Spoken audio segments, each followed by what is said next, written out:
इस कार्यक्रम के पुण्यार्चक हैं राजगुरु ज्योतिष पवन जी शास्त्री। एक ही बार में समस्याओं का समाधान, 100% गारंटी से काम।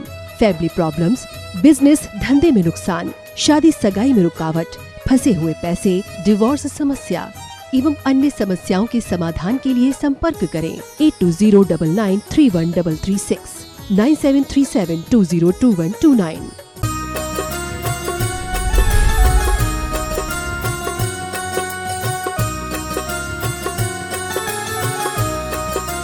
बोलिए देवादिदेव 1008 पार्श्वनाथ भगवान की जय जय जय। श्रवण संस्कृति के उन्नायक प्रातः स्मरणीय आचार्य भगवंत विद्यासागर जी महामुनि राज की जय जय जय जय। बोलिए शंका समाधान करता, भावना योग प्रवर्तक, तरुणाई के प्रखर वक्ता पूज्य मुनिवर श्री प्रमाण सागर जी महाराज की जय जय जय।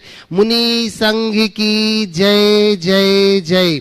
प्रिय बंधुओं, तीर्थराज सम्मित शिखर की तलहटी गुणायतन परिसर में आयोजित देश के सर्वाधिक लोकप्रिय कार्यक्रम शंका समाधान में यहाँ उपस्थित एवं देश विदेश से जुड़े हुए उन सभी श्रद्धालुओं का, जो कि पारस चैनल, जिनवाणी चैनल एवं प्रामाणिक ऐप के माध्यम से इस कार्यक्रम का सीधा प्रसारण देख सुन आनंद ले रहे हैं, उन सभी का मैं गुणायतन और श्री सेवायतन परिवार की ओर से हार्दिक हार्दिक अभिनंदन करता हूँ। बंधुओं, यह कार्यक्रम प्रारंभ हो उसके पूर्व पूज्य श्री के चरणों में अपन चलते हैं नमोस्तु निवेदित करने के लिए। भो स्वामी नमोस्तु नमोस्तु नमोस्तु।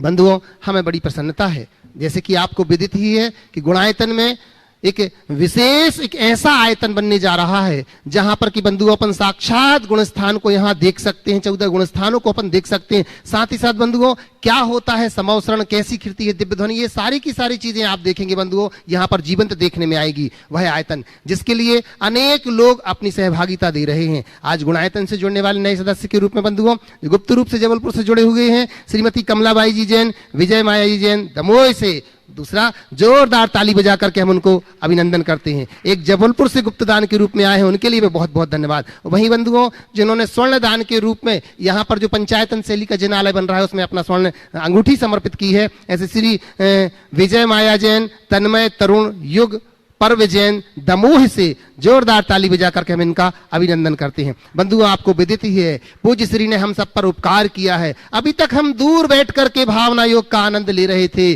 पर अब वो दिन निकट आ गया है जब पूज्य श्री के चरणों में बैठ करके अपन भावना योग 3 दिन, ये त्रिदिवसीय अनुष्ठान, ऐसा अनुष्ठान है जो अपनी आत्मा को और अपने शरीर को पवित्र करने के लिए बंधु ये भावना योग शिविर यहाँ पर 26, 27 और 28 मई को यहां पर निश्चित हुआ है। मैं आपसे निवेदन करना चाहूंगा, अगर आप इस शिविर में शामिल होना चाहते हैं तो प्रामाणिक ऐप के माध्यम से आप उसमें अपना रजिस्ट्रेशन जरूर करा लें, जिससे कि हम आपकी समुचित व्यवस्था कर सकें। अगर आप पहले से रजिस्ट्रेशन कराएंगे तो हम आपकी समुचित व्यवस्था दे पाएंगे। मात्र 1100 रुपए पर व्यक्ति के हिसाब से यहाँ पर गुणायतन ने एक सुविधा शुल्क रखी है, जिससे कि आपको बंधुओं उससे अधिक तो आपको रिटर्न मिलने वाला है, क्योंकि वास्तव में जो 3 दिन में पूज्य श्री के माध्यम से अपन भावना योग में सीखेंगे उसका तो कोई मोल ही नहीं है, वो तो अनमोल चीज है बंधुओं। तो आप जरूर उसमें शामिल होइएगा। चलिए, जिन्होंने शंकाओं की नदी में बह रहे असंख्य भव्य जीवों को समाधान की नौका दी है, आज फिर अपन उन्हीं गुरुदेव के चरणों में चलते हैं। और प्रथम प्रश्न के रूप में मैं यहां पर आमंत्रित कर रहा हूं, दिल्ली से हमारे बीच में अनुज जी जैन है। निवेदन करता हूं कि वो आए और अपना प्रथम प्रश्न रखें, और इसी के बाद तैयार रहेंगी सुमन जी जैन दिल्ली से। बंधुओं, ये हम सब के लिए हर्ष का विषय है। जहां सम्यक समाधान मिलता है वो एक ही स्थान है, वो है पूज्य गुरुवर श्री प्रमाण सागर जी महाराज के चरणारविंद, जहां आकर के अनेक लोगों ने अपनी शंकाओं का सम्यक समाधान प्राप्त किया है और अपना जीवन धन्य किया है। प्रथम प्रश्न रख रहे हैं। गुरुवर के चरणों में कोटि कोटि प्रणाम। गुरुजी, मेरा प्रश्न ये है कि शांति धारा, भक्तांबर जी, पूजा वगैरह में तरह तरह के भय निवारण की बात की जाती है। तो मेरा प्रश्न ये है कि जो भयभीत व्यक्ति होता है वो किस तरह का कर्म बंध करता है, और जो निर्भय होता है उसको उसका क्या लाभ मिलता है, जीवन में उसका कितना असर होता है? देखिए, भयभीत होना एक प्रकार का अर्थ ध्यान है। ये सब अशुभ नाम कर्म और अशुभ कर्मों के बंध का कारण। भयग्रस्त स्थिति में अशाता कर्म और अन्य पाप प्रकृतियों का विशेष रूप से बंध होता है। मोहिनी कर्म में भी भय की अधिकता होती है। इससे और जो व्यक्ति निर्भय होते हैं उनके हृदय में उत्साह और उमंग होते हैं, और ऐसा व्यक्ति विशुद्धि से संपन्न होने के कारण विशिष्ट पुण्य का बंध होता है। ऐसे भयभीत और निर्भय होने के लिए पर्टिकुलर किसी कर्म विशेष की बंध की बात तो देखने में नहीं आती, लेकिन ये बात सही है कि भय एक प्रकार का संक्लेश है और संक्लेश में पाप का बंध होता है, और निर्भय में व्यक्ति निर्द्वंद होता है और वो विशुद्धि की दशा होती है जो पुण्य के बंध का निमित्त बनता है। नमोस्तु महाराज जी। अनुज जी की तरफ से मैं पूछ सकती हूँ? हाँ, पूछ लो। गुरुजी, हर जगह जो है वो शांति धारा बोलने के लिए मुनि महाराज और आरिका माता नहीं होती हैं, तो सभी मंदिरों में कोई भी श्रावक जो है वो शांति धारा पढ़ते हैं, तो क्या उस शांति धारा का उतना प्रभाव होता है या कोई भी श्रावक इसको पढ़ सकता है? उसका देखिए, मुनि और साधु मिले तो अति उत्तम है, नहीं मिले तो जो है वो करे, बशर्ते उसको पढ़ने वाले का उच्चारण शुद्ध हो और उसका चरित्र निर्मल हो, ताकि उसकी भावनाओं का प्रभाव पड़े। इसलिए कहीं पर भी अगर मंदिरों में श्रावक श्राविकाएँ शांति धारा करती हैं, बोलती हैं या बोलते हैं, तो उसमें कोई दोष नहीं है, उसको उस स्थिति के अनुरूप देखा जा सकता है। सोनू भैया फिरोजाबाद से, और इसके बाद तैयार रहेंगी सपना छावड़ा दीमापुर से। पूज्य गुरुदेव के चरणों में, समस्त साधुगणों के चरणों में शत शत नमन अर्पित करते हुए मैं पूछना चाहता हूँ गुरुदेव, जैसे कि कुछ प्रश्न हट करके है, जैसे कि मंदिरों में या कि बहुत सारे धर्मायतनों में बहुत सारा पैसा आता है और इतना आता है कि वहाँ उसका उपयोग पूरा हो जाता है और पैसा फालतू पड़ा रहता है। तो कई जगह ऐसा देखा जाता है कि मंदिर के पदाधिकारी अथवा कोई भी उस पैसे का यूज़ करते हैं, और कभी कभी ऐसा होता है कि वो यूज़ करते करते वो निपट जाते हैं, लेकिन वो पैसा मंदिर तक नहीं पहुंच पाता। अब प्रश्न ये है कि यदि उस पैसे को, जैसे कि कोई दूसरे मंदिर में जीर्णोद्धार अथवा चल रहा हो या नया मंदिर बन रहा हो, तो हम उस पैसे को विद एग्रीमेंट क्या हम वहाँ पर दे सकते हैं कि वो इस शर्त पर लें कि जब तक हमारे मंदिर का जीर्णोद्धार वहाँ पर कमी पड़ रही है तो हम ले लें और बाद में हम आपका वापस कर दें? क्या ऐसा हो सकता है? देखिए, सबसे पहली बात तो मंदिर का अगर पैसा सरप्लस है तो उसे निजी उपयोग में कभी नहीं लेना चाहिए, उसे बैंकों या अन्य स्थानों में रखना चाहिए जहाँ उसका सुरक्षित निवेश हो सके। क्योंकि अगर कोई व्यक्ति निजी हित में लेता है और आपने जैसा कहा इसी बीच वो निपट जाता है, तो उसका पैसा ही निपट गया और वो व्यक्ति अपने कई भाव को खराब करेगा। तो ऐसा कर्म कभी नहीं करना चाहिए। कदाचित मंदिर के कोई पैसे का उपयोग करता है तो उसको उतना रिटर्न देना चाहिए, ताकि उसके मंदिर की व्यवस्था में किसी प्रकार की कमी ना हो, बल्कि बढ़ के ही देना चाहिए। हालांकि मैं ये कहूँगा, मंदिर के पैसे का निजी हित में बिल्कुल भी उपयोग नहीं करना चाहिए। ये निर्माल्य का बहुत दुष्प्रभाव पड़ता है, इससे बचना चाहिए। अब रहा सवाल, मंदिर में पैसा सरप्लस है तो क्या उसे दूसरे मंदिर में दे सकते हैं? जरूर देना चाहिए, क्योंकि जो पैसा दिया गया वो मंदिर के रखरखाव देवशास्त्र गुरु के निमित्त से दिया गया है। तो देवशास्त्र गुरु के निमित्त का पैसा देवशास्त्र गुरु के निमित्त लगना चाहिए। और रहा सवाल इसका कि कभी हमें भविष्य निधि के रूप में हमने रखा है और किसी मंदिर में ज़रूरत है तो आपसी सहमति से उस पैसे को दे सकते हैं, और उस मंदिर में अगर पैसा इकट्ठा हो जाए तो वापस भी ले सकते हैं। पर आपस में कहीं कोई ब्याज और दूसरा लाभ लेना पाप है। हमको ऐसी ही परंपरा की शुरुआत करनी चाहिए, इधर उधर पैसा नहीं लगाना चाहिए। आज भी कई जगह ऐसा है, एक दो लोग मेरे संपर्क में हैं जिनके मंदिर में पैसा था और उनने उस पैसे का दूसरे मंदिरों में उपयोग किया, जीर्णोद्धार आदि के कार्य में किया। तो इससे दोहरा पुण्य का लाभ मिलता है। अपना बैंक बैलेंस बढ़ाने का लक्ष्य नहीं होना चाहिए और मंदिरों में पैसे को रोक कर रखने का उद्देश्य नहीं होना चाहिए। हमारी कोशिश होनी चाहिए कि मंदिर के धन को द्रव्य मानकर मंदिर की पूजा अर्चना को दीर्घ काल तक सुव्यवस्थित बनाए रखने की व्यवस्था को मेंटेन करते हुए उसका सदव्यय करना चाहिए। एक प्रश्न महाराज जी। हाँ, बोलो। अभी शांतिधारा के विषय में प्रश्न आया था, उसी से रिलेटेड एक प्रश्न है। एक छोटी सी बात रह गई थी कि महाराज जी कई जगह पर श्रावक शांतिधारा बोलते हैं, ठीक है, लेकिन अगर उसी जगह पर जैसे कि आपके मुख से शांति धारा होती है, कई साधुओं के मुख से होती है, वो आजकल तो ऑनलाइन होती है, सब टीवी पर दिखाते हैं और कई मंदिरों में व्यवस्था रहती है, टीवी लगे भी रहते हैं। तो क्या जिस समय शांति धारा आपकी चल रही है उसी समय मंदिर जी में शांति धारा चल रही है, तो क्या हम वो टीवी पर आपको देख करके और वहां शांति धारा कर सकते हैं? क्या उससे उन मंत्रों का प्रभाव हमारे मंदिर में नहीं पड़ेगा? देखो, अगर करना चाहे और सबकी सम्मति हो तो इसमें कोई हानि नहीं है, लेकिन उतनी भावना जुड़नी चाहिए और टाइम एकदम मैनेज होना चाहिए। हालांकि टीवी पर फिक्स समय पर ही आता है, व्यवस्थित तरीके से हो और आयोजकों को आपस में उलझन ना हो, सर्वसम्मति हो तो करना, नहीं तो शांति धारा में ही अशांति ना हो जाए।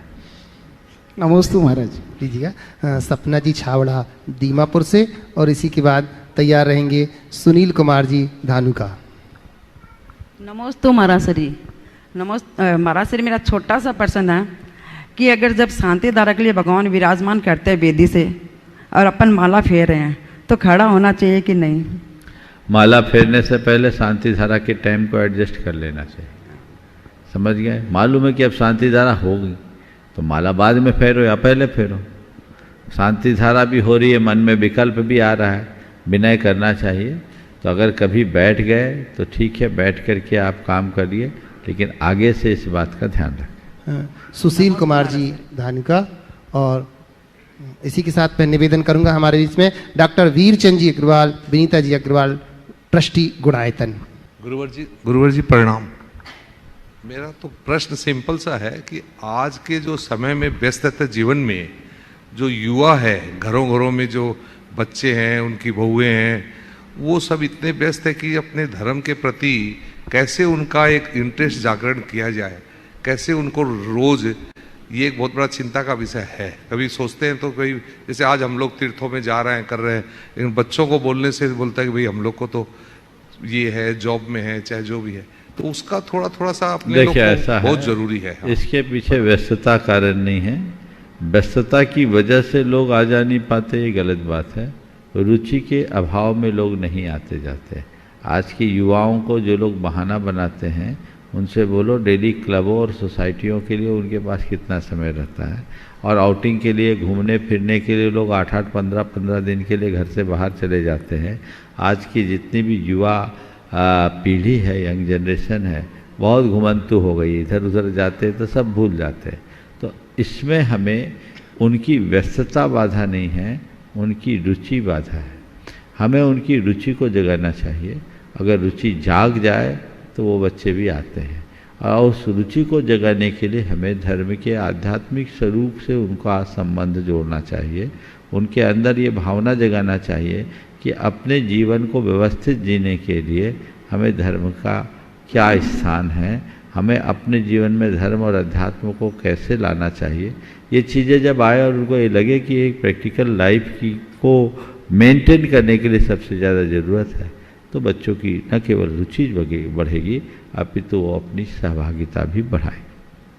निवेदन कर रहा हूँ डॉक्टर वीरचंद जी, विनीता जी अग्रवाल, गुणायतन ट्रस्टी, जिन्होंने आज प्रथम शांति धारा की थी। और इसी के बाद मैं निवेदन करूंगा हमारे बीच में अतुल जी, शीतल जी, निहाल वंदना, लघानी परिवार। गुरुवर के चरणों में कोटि कोटि नमन। सभी क्षुल्लक जी को इच्छामि। हे गुरुवर, श्रेणी के चरित्र को देखते हैं हम पूरा जीवन भर, तो श्रेणी ने परम उत्कृष्ट जिन भक्ति की, और परम उत्कृष्ट जिन भक्ति के बल पर ही उन्होंने इतना ऊंचा तीर्थंकर पद प्राप्त किया। पूरे जीवन भर उन्होंने मुनि पद भी नहीं धारण किया। केवल जिन भक्ति, परम उत्कृष्ट जिन भक्ति, और इतना ऊंचा तीर्थंकर पद। तो गुरुवर, मैं आपके मुखारबिंद से जिन भक्ति की महिमा का रहस्य जानना चाहता हूँ। देखिए, बहुत ही अच्छा सवाल आपने उपस्थित किया। राजा श्रेणिक कोई त्यागी तपस्वी नहीं था, कोई साधु नहीं था। पहले पापी था, बाद में भगवान का भक्त बना।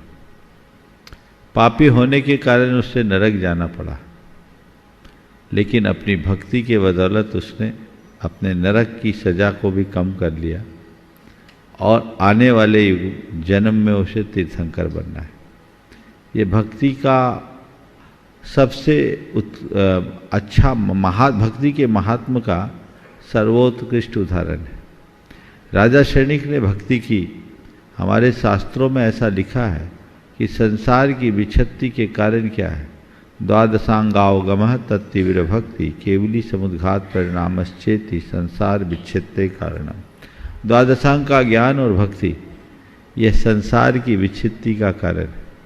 अगर व्यक्ति के हृदय में निर्मल भक्ति है तो वो अपना भवोद्धार कर सकता है।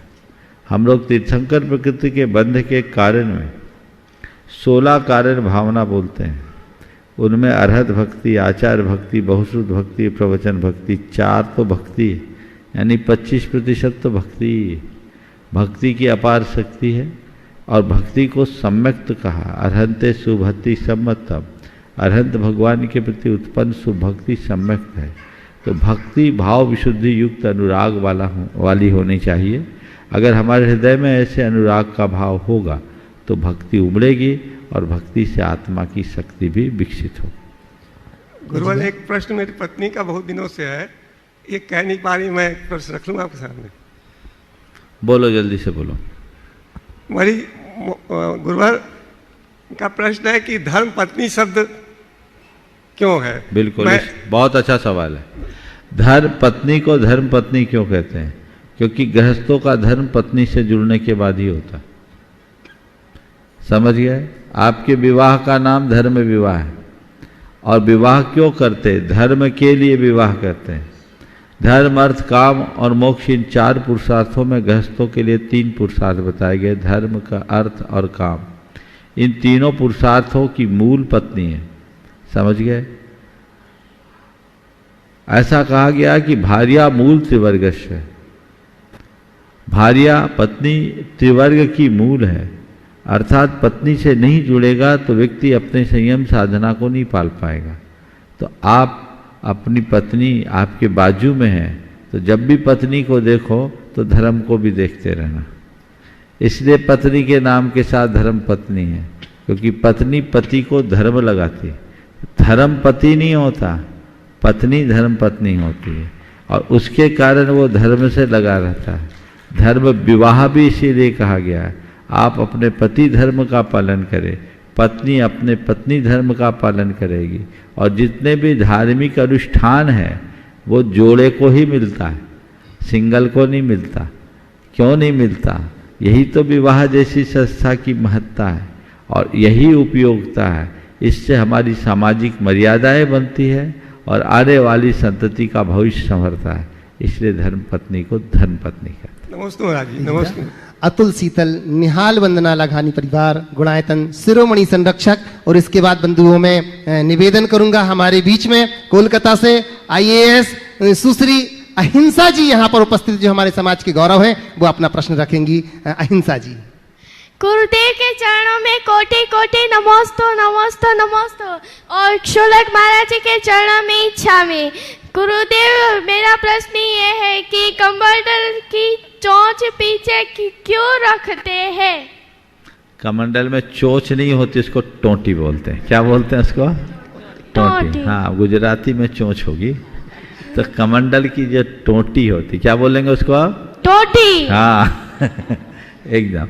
तो कमंडल की टोंटी को पीछे रखने की एक वजह है। उपकरण की एक मुद्रा होती है, पीछे से रहे, सामने से छेद नहीं होता। वो पीछे उसकी निकास कई जगह है। निकास हमेशा पीछे से होनी चाहिए, सामने से नहीं। और जब मुनि लोगों को कभी प्रायश्चित दिया जाता है तो सब प्रायश्चित, जितने समय उनका प्रायश्चित चलता है उतने समय वो उपकरण को उल्टा लेते, तो उस समय वो कमंडल की टोटी सामने रखते हैं ताकि संघ को पता लगे कि अभी ये प्रायश्चित कर रहे हैं। ये एक सिंबॉलिक है। इसलिए ये विधान है कि प्रायश्चित के समय आगे की तरफ कर दो तो बाकी समय पीछे करो। अब टोटी तुमने आगे कर दिया, इसका मतलब जिन महाराज का है या कोई महाराज अगर लेके चल रहे हैं तो वो प्रायश्चित में है। तो ऐसा नहीं होना चाहिए। और जब समाधि होती है किसी की, तो समाधि के बाद जब अंतिम यात्रा होती है उसमें भी टोटी आगे की ओर करते हैं। समझ गए? नमोस्तु गुरुदेव, नमोस्तु गुरुदेव। हाँ, निवेदन कर रहा हूँ हमारे बीच में सुश्री अहिंसा जैन IAS कोलकाता से, जो कि हमारे समाज गौरव हैं। जोरदार तालियों के साथ इनका अभिनंदन करते हैं। और अब मैं निवेदन करूंगा इसी के साथ साथ हमारे बीच में दिल्ली सुप्रीम कोर्ट से एडवोकेट श्री विजय कुमार जी यहाँ पर उपस्थित हैं। ये हम सबके लिए गौरव की चीज है बंधुओं, अपना प्रश्न रख रहे हैं। नमोस्तु गुरुवर, नमोस्तु गुरुवर। मेरा प्रश्न ये है कि हमेशा हमें बोला जाता है जैन धर्म बहुत साइंटिफिक है, तो ये साइंटिफिक है जैन धर्म, इसका हम मतलब कैसे शुरुआत करें? यंगस्टर्स हम कैसे जाने कि हाँ जैन धर्म सच में साइंटिफिक है? देखिए, जैन धर्म साइंटिफिक है, इसमें कोई संशय नहीं। यंगस्टर्स को समझाने के लिए हम जैन जीवन शैली को बताएं। 3-4 उदाहरण दे रहा हूँ। जैसे जैनों में रात में नहीं खाने की परंपरा है, ये एकदम साइंटिफिक है, क्योंकि हम रात में अगर खाते हैं तो हमारे बॉडी को तो रेस्ट, खाने के बाद सोते हैं, बॉडी को रेस्ट मिलता है, पेट को रेस्ट नहीं मिलता। ये हमारे सेहत के लिए अच्छा नहीं है। खान पान का संयम होना चाहिए। आज ऑटोफेजी और इंटरमीडिएट मील की जो बात आई है, ये साइंटिफिक है, और इस हिसाब से हम विचार करें तो ये हमारा सबसे हेल्दी रास्ता है। हमें इस तरह से ध्यान रखना चाहिए। इसी तरह हमारे यहाँ पानी छानने की बात की गई। हम जानते हैं आज आप सब लोग फिल्टर वाटर पी रहे हैं। वो क्यों? ये आज आप अपने आधुनिक संसाधनों से फिल्टर कर रहे हैं। हमारे यहाँ तो परंपरागत तरीके से पानी को छानने की विधि थी। देखिए, एक घटना सुनाता हूँ, ये बहुत पुरानी घटना है। डॉक्टर शंकर दयाल शर्मा, नाम सुना होगा आपने, जब भारत के उपराष्ट्रपति थे, राष्ट्रपति भी हुए, जब वो भारत के उपराष्ट्रपति थे 1985-86 के आसपास की बात है, भिलाई नगर में एक पंच कल्याणक के कार्यक्रम में वो मुख्य अतिथि के बतौर पहुंचे। उन दिनों मध्य प्रदेश छत्तीसगढ़ इकट्ठा था। वहाँ उन्होंने अपना वक्तव्य दिया। उस वक्तव्य में वो जैन धर्म के बहुत अच्छे ज्ञाता थे, दर्शन शास्त्र के मर्मज्ञ विद्वान भी थे, और जैनिज्म पर बहुत अच्छा बोलते थे। तो वहाँ उन्होंने अपने वक्तव्य में जैन जीवन शैली पर प्रकाश डालते हुए अपने जीवन का एक अनुभव सुनाया। उन्होंने कहा, जब मैं मध्य प्रदेश का मुख्यमंत्री हुआ करता था तो इंदौर में एक महामारी जैसी बीमारी फैली, और वो बीमारी पर्टिकुलर एक कॉलोनी के लोगों में थी। ये था कि पूरा का पूरा घर बीमार, सबको बुखार और उल्टी दस्त, सब परेशान क्यों? और सबसे चौंकाने वाली बात थी जो उन्होंने अपने वक्तव्य में कहा, प्रकाशित भी वहां के स्मारिका में। उसमें सबसे विशेष बात ये थी कि जैन परिवारों में इसके लक्षण न के बराबर थे। छानबीन करने के बाद पता लगा कि जो उस कॉलोनी का ओवरहेड टैंक था, जहां से वाटर सप्लाई होता था, उसमें एक चिड़िया मरी पड़ी थी, और वो कई दिनों से पड़ी थी। उसके कारण उसमें जीव उत्पन्न हो गए थे, विषाक्त हो गया था पानी। लोग वही पानी पी रहे थे, बीमार पड़ रहे थे। उन्होंने कहा, जैनों में इसके लक्षण इसलिए नहीं पड़े क्योंकि जैन लोग पानी छान कर पीते हैं। हुआ ना साइंटिफिक?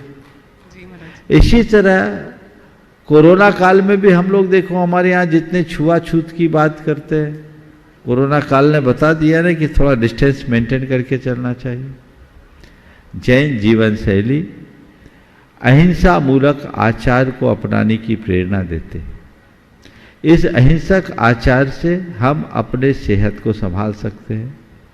अहिंसक आचार से हम पर्यावरण को ठीक बना सकते हैं। जैन विचार हमारे अंदर सकारात्मकता को विकसित करने की प्रेरणा देता है। आज उसकी सबसे ज़्यादा ज़रूरत है। जैन साधना सेल्फ कंट्रोल की बात करती है। आज सेल्फ कंट्रोल का पाठ तो सबको पढ़ाया जाता है।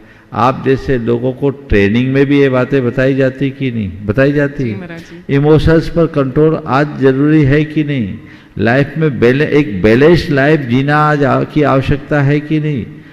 बुरी प्रवृत्तियों से बचना जीवन के लिए जरूरी है कि नहीं? जैन धर्म यही तो पाठ पढ़ाता है। काश हम धर्म के इस पक्ष को युवा वर्ग के सामने रखें तो ये सारी दुविधाएं ठीक हो और लोग अच्छा जीवन जी सके। मैं चाहूँगा एक बार अहिंसा के लिए जोरदार करतल ध्वनि से नमोस्तु गुरु, नमोस्तु। बंधुआ, ये IAS है पेशे से, लेकिन इसके बाद भी ये बहुत नियम धर्म से जीती। मैं ऐसा इसलिए नहीं कह रहा हूँ कि मैं इनकी प्रशंसा करना चाहता हूँ, मैं ऐसा इसलिए कह रहा हूँ कि इसे देखकर हमारे समाज के युवा प्रेरणा लें। इनका नियम है कि जहाँ वेज और नॉन वेज एक साथ बनता है वहाँ कुछ नहीं खाते, न केवल होटलों में अपितु घरों में भी। अगर किसी अधिकारी के यहाँ भी खाना हो तो अपने वरिष्ठ अधिकारों की भी मनोहार को इनने मना कर दिया। यहाँ तक अत्यंत विनम्रता से, आज मुझसे चर्चा में कह रही थी, यहाँ तक, अभी ये एडिशनल कलेक्टर है, अब मैं बाकी डिटेल नहीं बता रहा हूँ, लेकिन एक वरिष्ठ अधिकारी ने, जो महिला थी, इनसे प्रेरित होकर, इनकी वरिष्ठ थी, उनने कहा मैं अपने हाथ से बना करके तुम्हें खिला रही हूँ, मेरे हाथ का तुम खा लो। इनने अत्यंत विनम्रता से मना कर दिया, क्योंकि आपके घर में नॉन वेज बनता है, मैं नहीं खा सकते। और इसका सामने वाले पर सकारात्मक असर पड़ा। इन्हें ये नहीं सोचा कि ये मेरी बॉस है, कल मुझसे नाराज भी हो सकती है। इनने अत्यंत विनम्र और दृढ़ता के साथ अपनी बात रखी, तो सामने वाले को लगा कि ये उसूल का ये व्यक्ति उसूल का पक्का है, और जो उसूल का पक्का होता है वही इंसान सच्चा होता है। मैं लोगों से कहूँगा, अपने नियमों में शिथिलता मत लाओ, नियमों में दृढ़ता लाओ और व्यवहार में विनम्रता लाओ। लोग व्यवहार में रुक्षता ले आते, नियमों में शिथिलता, इसलिए कहीं के नहीं रहते। हम अगर कोई नियम लेते हैं तो उसको दृढ़ता से निभाना चाहिए, और उस नियम के निभाने का गर्व मन में होना चाहिए, तब हम कुछ अच्छा लाभ ले पाएंगे। जब इन्होंने मुझसे कहा, मुझे बेहद प्रसन्नता हुई, और मैं सबसे कहना चाहूँगा कि ऐसी ही प्रेरणा लोगों को लेनी चाहिए, ताकि हम जैन धर्म की प्रभावना कर सके। कहीं जाए तो लोग देखकर कह सके कि हम, ये आज से नहीं, बचपन से इसके संस्कार थे। मसूरी में ट्रेनिंग में गई तो वहाँ वेज नॉन वेज एक था, इनने 3 दिन खाना नहीं खाया। नतीजा, इनके लिए सारे बर्तन अलग आए, अलग अलग व्यवस्था हुई, जैन भोजन अलग मिला।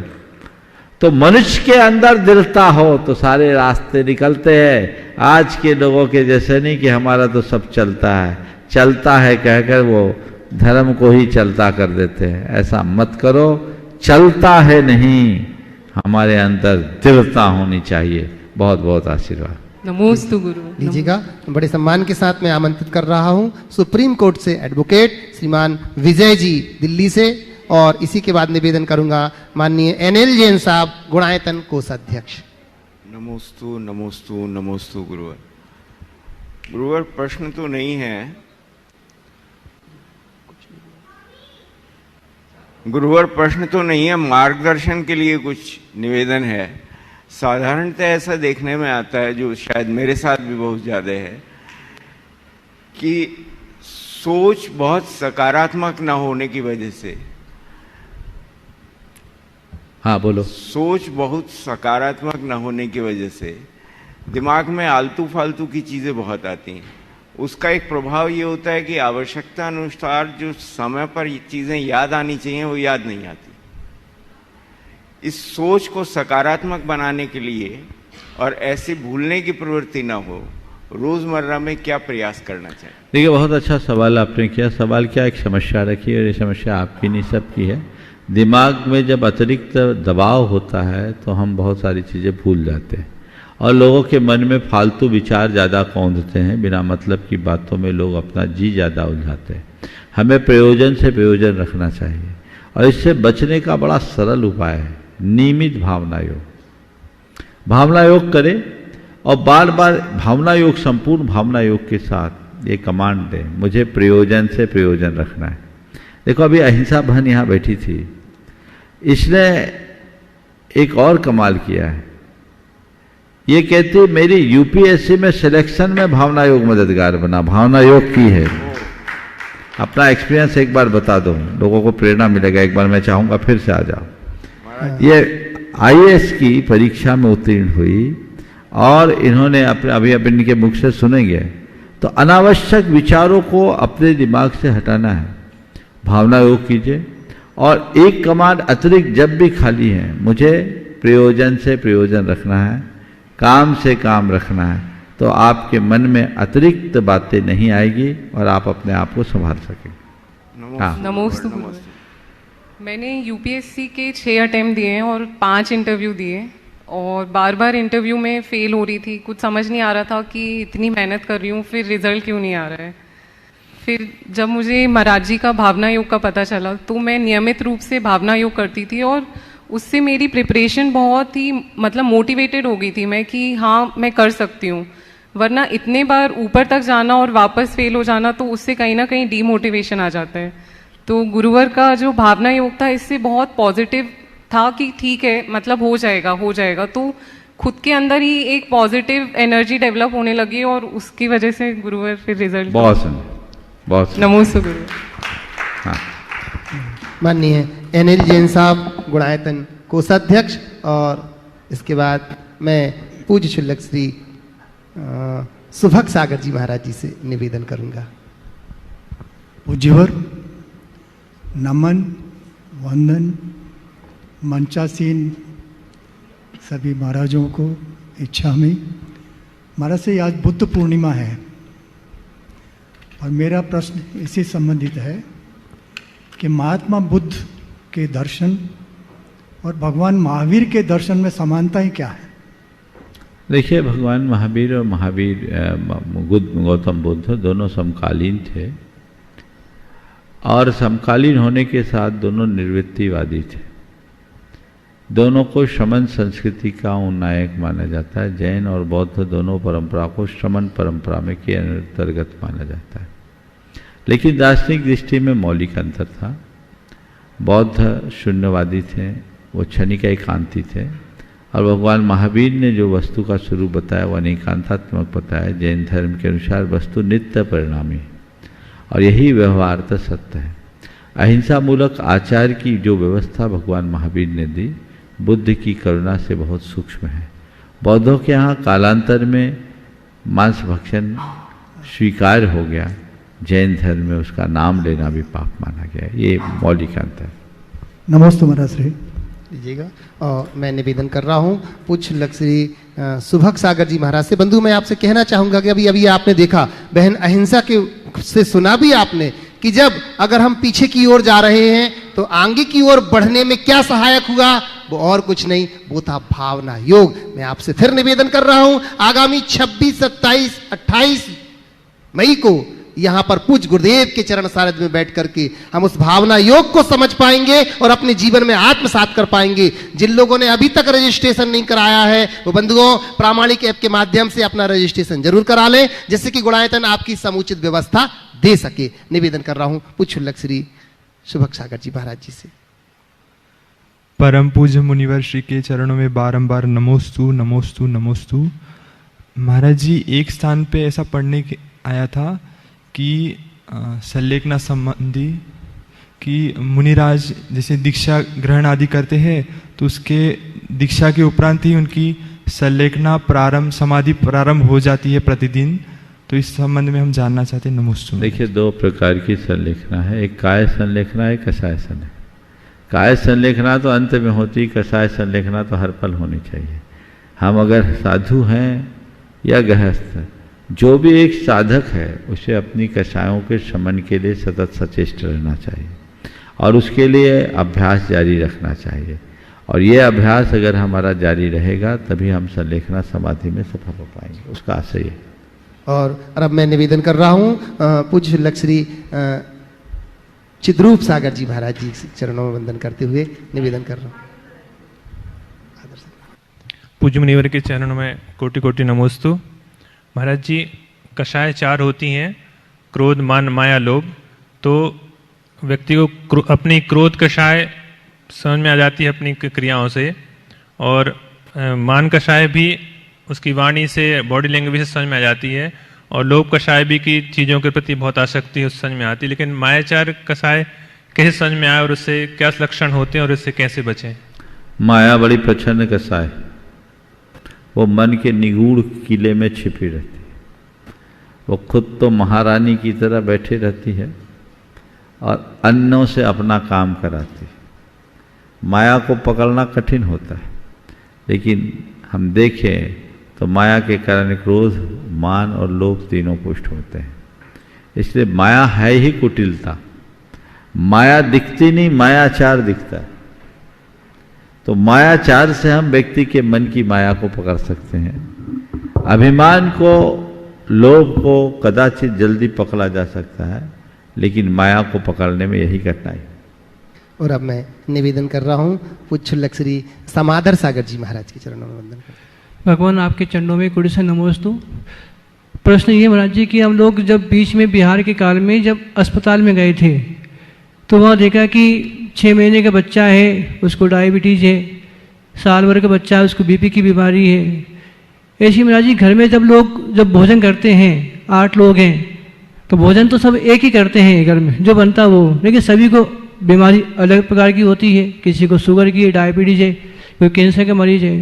तो प्रश्न महाराज जी ये है कि बीमारी कर्म के उदय से आती है, खान पान से आती है, या कोई और कारण है? ये बहुत अच्छा सवाल है। एक सा खान पान होने के उपरांत भी बीमारियों का प्रकोप प्रायः देखने में मिलता है। अब बच्चे तो पेट से ही बीमार निकलते हैं। इसके पीछे बातचीत में कई बातें निकल करके आई, और एक सबसे उल्लेखनीय बात जो आई है वो ये आई कि बिगड़ी हुई जीवन शैली, अतिरिक्त तनाव, टीवी और इंटरनेट का अतिरिक्त इस्तेमाल, ये बच्चों को प्रभावित करता है। लेट शादी भी इसका एक बड़ा कारण है, जिससे आज के बच्चे डिसेबल ज़्यादा होते हैं, उनमें और अनेक प्रकार की बीमारियां होती हैं। कई ऐसे हैं जिनमें कोई जेनेटिक कारण नहीं है, लेकिन ये सब चीज़ें आती है। तो मैं तो यही कहूँगा कि आप अपनी और अपनी पीढ़ियों के भविष्य को सुरक्षित रखना चाहते हैं तो अपने जीवन शैली को संभाल कर रखें और उसी अनुरूप अपना जीवन क्रम चलाएं। पूज्य आदर सागर महाराज जी के चरणों में वंदन करते हुए निवेदन कर रहा हूँ आज की संख्या के लिए। नमोस्तु भगवान। माँ रोती थी जब रोटी नहीं खाता था बेटा, माँ आज भी रोती है जब रोटी नहीं खिलाता है बेटा। भगवान, आज की इस बदलती संस्कृति की रक्षा किस प्रकार की जा सकती है? बहुत ही ज्वलंत बात महाराज ने उठाई। माँ रोती थी जब रोटी नहीं खाता था बेटा, माँ आज भी रोती है जब रोटी नहीं खिलाता है बेटा। ये एक आज की इस अव्यवस्था के ऊपर बहुत गहरा प्रहार है। ये संवेदनहीनता का सबसे निकृष्ट उदाहरण है। आज की पीढ़ी कुछ ऐसी ही बनते जा रही है जिन्हें अपने माता पिता के ऋण का स्मरण नहीं है, वे उनके कर्ज को कर्ज नहीं समझते और अपने जीवन को आगे नहीं बढ़ा पाते। तो हम कर्ज को कर्ज समझे और उसे चुकाना अपना फर्ज समझे। माँ बाप की आंखों में 2 ही बार आंसू आते हैं, जब बेटी की विदाई हो या बेटे के बेवफाई हो। बेटी की विदाई में तो संतुष्टि होती है और बेटे के बेवफाई में तड़फ होती है। किसी माँ बाप को ऐसा ना होना पड़े। हर व्यक्ति को अपने माता पिता के ऋणों का स्मरण करना चाहिए। आज उन्होंने हमें जन्म दिया, जीवन दिया, संस्कार दिया। आज हमारे जीवन में जो कुछ भी है वो माँ बाप की कृपा का फल है। यदि वे नहीं होते तो हमारे जीवन का क्या होता, हम कुछ भी घटित नहीं कर पाते। आज की पढ़ी लिखी महिलाओं की तरह अगर पेट से परलोक पहुंचा दिया होता तो हमारा क्या होता। 9 माह तक उनने पेट में रखा और हमारे सुख के लिए खुद कई प्रकार की पीड़ाएं झेली, अपने सुख को त्यागा, प्रसव की वेदना सहकर हमें जन्म दिया और जन्म देकर किसी झाड़ी में फेंक दी होती तो क्या होता? चील कव्वे अपना त्यौहार मना लिए होते अथवा किसी अनाथ आश्रम में पल रहा होता और क्या होता। लेकिन उनने ऐसा नहीं किया। जन्म देने के बाद जीवन दिया, पालन किया, पोषण किया और न केवल इतना किया, अगर हमारा ध्यान नहीं दिया होता तो हम लावारिस घूमते होते। हमें उन्होंने पढ़ा लिखा कर योग्य बनाया, संस्कारित बनाया, अपने पैरों पर खड़ा किया। ये कितना बड़ा उपकार है। और उसे भूल जाए, इससे निकृष्ट व्यक्ति क्या होगा। जिनने हमारे शरीर का एक एक बूंद खून जिनकी कृपा से, उनके लिए इस तरह की बात सोचना कतई उचित नहीं है। एक व्यक्ति ने अपने पिता को वृद्धाश्रम में छोड़ा। लौट के आते समय पिता से पूछा कि पापा आप कुछ संदेश देना चाहोगे? पिता ने कहा बेटा मैं एक ही बात सोच रहा हूँ कि आज से 30 बरस पहले मैंने तुझे अनाथ आश्रम में छोड़ दिया होता तो आज मुझे वृद्धाश्रम में ना आना पड़ता। आज से 30 साल पहले मैंने तुझे अनाथ आश्रम में छोड़ दिया होता तो आज मुझे वृद्धाश्रम में नहीं आना पड़ता। काश व्यक्ति इन चीज़ों को समझे तो अपने जीवन को सलामत रख सकेगा और तभी उसके जीवन में कुछ धर्म घट सकेगा। अंकित जी, अवंतिका जी पापड़ीवाल रांची से गुणायतन ट्रस्टी, और इसी के बाद तैयार रहेंगे राजेंद्र जी उत्तरपड़ा राजेंद्र जी सरावगी कोलकाता उत्तरपड़ा से। गुरुदेव के चरणों में नमोस्तु नमोस्तु नमोस्तु। छुल्लक जी के प्रश्न, जो छुल्लक जी ने इतना अच्छा भावनात्मक प्रश्न पूछा गुरुदेव, इसी प्रश्न को आगे ले जाते हुए मेरे मन में एक जिज्ञासा इन दिनों हुई है गुरुदेव कि मैंने देखा है कि जो लोग धर्म से ज़्यादा जुड़ रहे हैं या जो लोग महाराज माता जी के चरणों में आते हैं, काफ़ी जुड़ जाते हैं, उनके स्वभाव में जो परिवर्तन देखने को मिलता है वो मतलब एक घमंड, एक क्रोध, एक अपने को दूसरों से अलग समझने की भावना, ये जो धर्म लोगों को शालीन बनाता है ऐसा हमने आपसे सीखा है गुरुवर। लेकिन ये जो धर्मात्मा या जो लोग धर्म से जुड़ते जा रहे हैं, ये जो चेंज हो रहा है बिहेवियर में, जो चेंज हम लोगों ने परिवार में, दोस्तों में, समाज के जो बड़े लोग हैं उनमें देखा है, तो इसको आप किस तरह से देखते हैं गुरुदेव और इसका क्या कारण है? देखिए, जो धर्म को एक क्रिया के रूप में स्वीकारते हैं उनके साथ ऐसा दिख सकता है, लेकिन जो धर्म को जीवन के रूपांतरण का विज्ञान मान कर आते हैं उनके जीवन में परिवर्तन दिखता है। हमें एक बात सदैव ध्यान में रखना चाहिए कि धर्म कोई क्रिया नहीं, धर्म एक प्रयोग है और हमें प्रयोग धर्मी बनना है। हम अपने आप को केवल रिचुअल तक सीमित न रखें, स्पिरिचुअल की ओर जाए।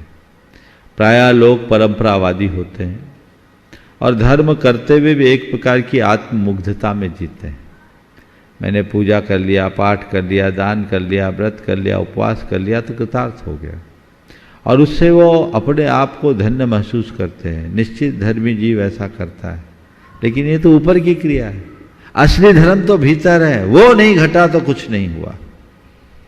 तो हमें असली तत्व की तरफ दृष्टि रखनी चाहिए। यदि हमने अपने आप को भीतर से नहीं संवारा तो हमारा सारा धर्म केवल नाम का धर्म होगा, उसमें कुछ भी नहीं घटेगा। इसलिए धर्म के मर्म को समझना। राजेंद्र जी सरावगी उत्तरपड़ा कोलकाता से, और इसी के बाद निवेदन करूंगा सरिता जी सेठी हजारीबाग से। गुरुदेव के चरणों में सादर नमोस्तु। गुरुदेव, हम लोग पद्म पुराण का स्वाध्याय करते हैं और साथ में अभी उत्तर पुराण का भी स्वाध्याय किया है। तो पद्म पुराण और उत्तर पुराण दोनों में रामायण के कथानकों में बहुत ज़्यादा अंतर पाया जाता है, जैसे बाली का चरित्र आदि जो है। तो इस विषय में बहुत से लोग कुछ पूछते भी हैं जिसका उत्तर नहीं दे पाते हैं, तो ये आपसे जिज्ञासा ऐसा है कि हमारे यहाँ जो भी कथाएं और जो भी है वो गुरु परंपरा से आई। अब अभी यहाँ कुछ घटा हो, 10 लोग सुने हैं, अब 10 लोग उन्हीं बातों को एक साथ प्रस्तुत करें ऐसा नहीं हो सकता। तो ये एक वर्षों से एक श्रुत परंपरा से चली हुई बातें, गुरु परंपरा से जिन्हें जो मिली उनने वो लिख दिया। और ये बीच की बातें हैं, कथा प्रसंगों में हमें ज़्यादा नहीं जाना चाहिए, उसके तथ्य को पकड़ करके चलना चाहिए। रामचंद्र जी के चरित्र में एक बात सब जगह कॉमन है कि वो मर्यादा पुरुषोत्तम थे, अन्याय और अनीति के विरुद्ध ने संघर्ष किया और अंत में अपने आध्यात्मिक उत्थान करके निर्वाण को प्राप्त किया। इसमें तो कोई संशय नहीं। तो जड़ को पकड़िए, बाकी चीज़ें तो ऊपर की है। इन सब चीज़ों को हमें ये अलग अलग रेफरेंस में बात कहना चाहिए कि इस प्रसंग में वहाँ ये बात कही गई है, यहाँ ये बात कही गई है, वो हमारे लिए प्रयोजनी नहीं है। हमारे लिए तो मूल हमारा जो कैरेक्टर है वो प्रयोजनी। निवेदन कर रहा हूँ सरिता जी सेठी हजारीबाग से, और उसी के बाद निवेदन करूँगा ब्रह्मचारिणी शशि जैन ईसरी आश्रम से हमारे बीच में हैं, और हमारी फिर सुनीता दीदी जी। नमोस्तु महाराज श्री, नमोस्तु महाराज श्री, इच्छामि चुल्लक जी। महाराज श्री, मेरा प्रश्न है कि समय और शब्द को हम कैसे प्रयोग करें? ये न दोबारा आता है और न मौका ही देता है। समय और शब्द, समय और शब्द, समय और शब्द का हम कैसा उपयोग करें? न ये दोबारा आता है और न ही मौका देता है। देखो, समय को अगर हमें साधना है तो हम समय का मूल्य आंकना सीखें, और सब्र को अगर साधना है तो सब्र का फल चखना सीखें। जो समय का मूल्य जानते हैं वो समय को खोते नहीं, और जो सब्र का स्वाद ले चुके होते हैं वो सब्र खोते नहीं। दोनों चीजें ध्यान में।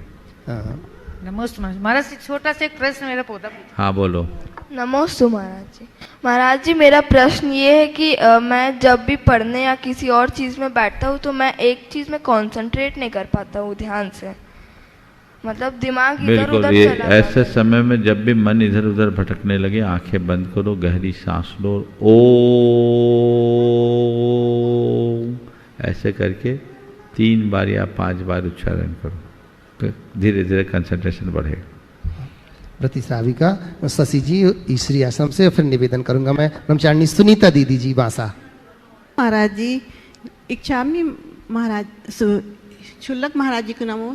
इच्छामी महाराज जी, मेरा प्रश्न ये है कि जो नंदीश्वर द्वीप में प्रतिमाएं हैं वो किस भगवान की प्रतिमाएं हैं, वहाँ पूजा करना चाहिए तो उससे क्या फल मिलेगा? कि नंदीश्वर द्वीप में जो जिनालय में 108 प्रतिमाएं अरहंत भगवान की प्रतिमाएं, अरहंत भगवान की प्रतिमाएं। ब्रह्मचारिणी सुनीता दीदी जी बांसा से, और कल से रुक रहा एक प्रश्न सीमा छावड़ा जी कोलकाता से। गुरुवर के चरणों में नमोस्तु, शुल्लक महाराजों के चरणों में इच्छामि।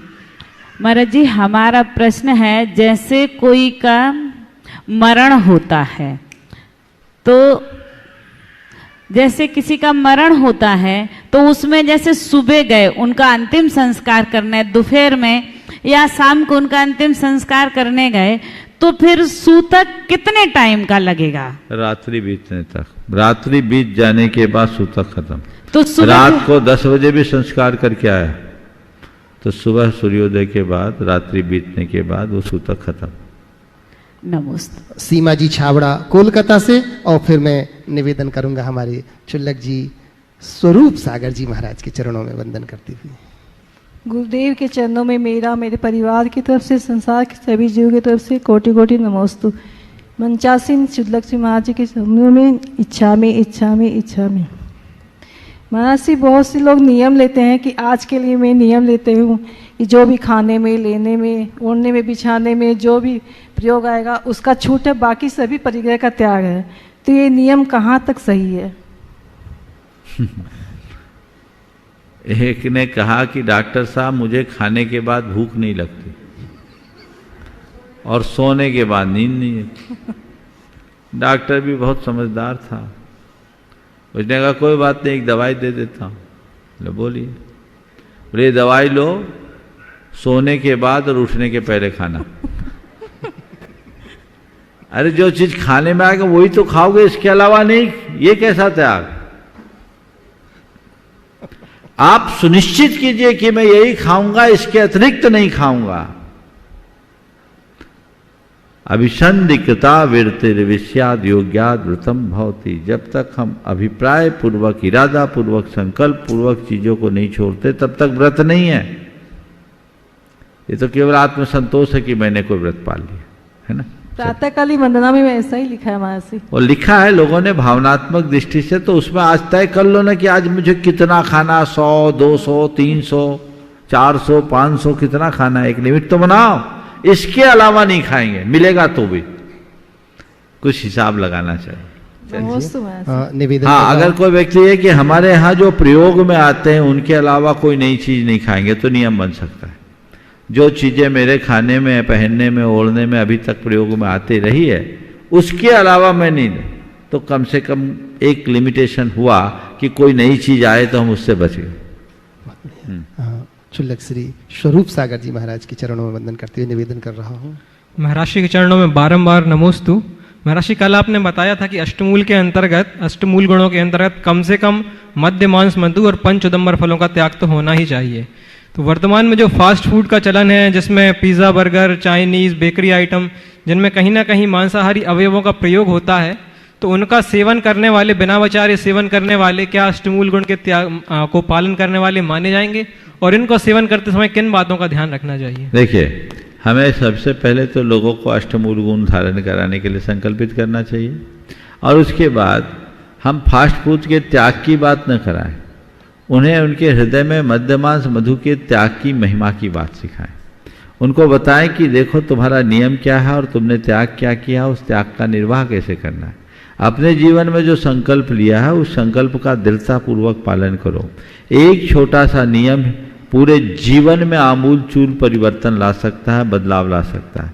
तो वो नियम ले तो नियम को निभाए, उसमें दृढ़ता रखें, और फिर धीरे से कहो देखो भाई तुम्हें जो खाना है खाओ, पर जिस चीज में किसी भी तरह से प्रत्यक्ष अथवा अप्रत्यक्ष रूप से मांसाहार का संबंध है उसको हम कैसे खाएंगे?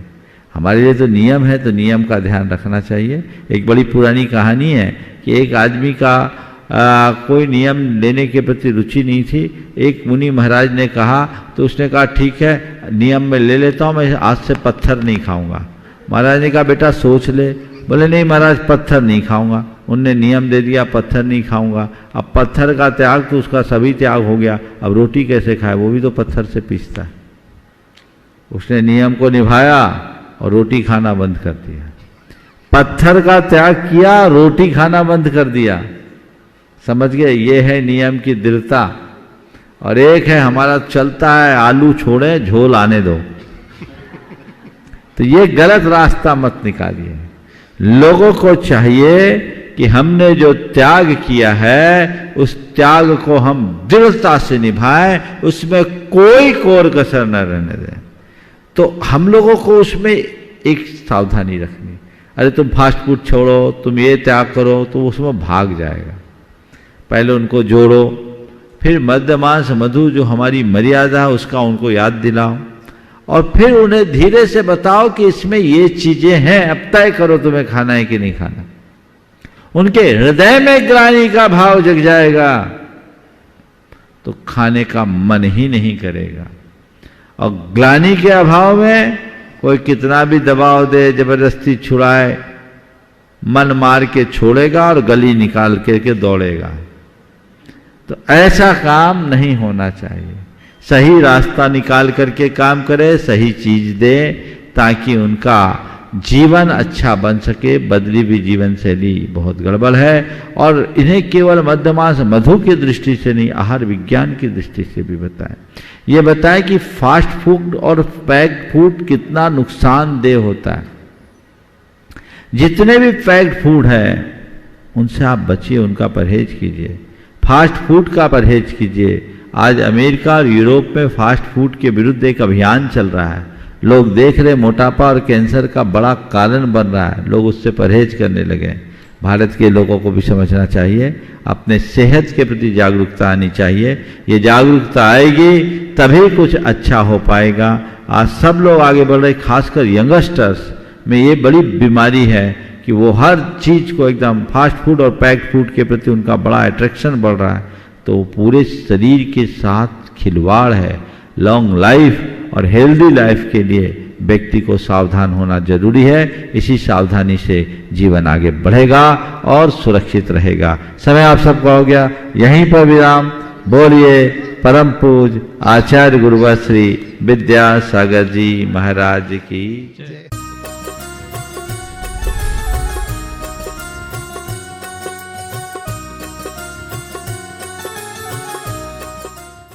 इस कार्यक्रम के पुण्यार्जक थे राजगुरु ज्योतिष पवन जी शास्त्री। एक ही बार में समस्याओं का समाधान, 100% गारंटी से काम।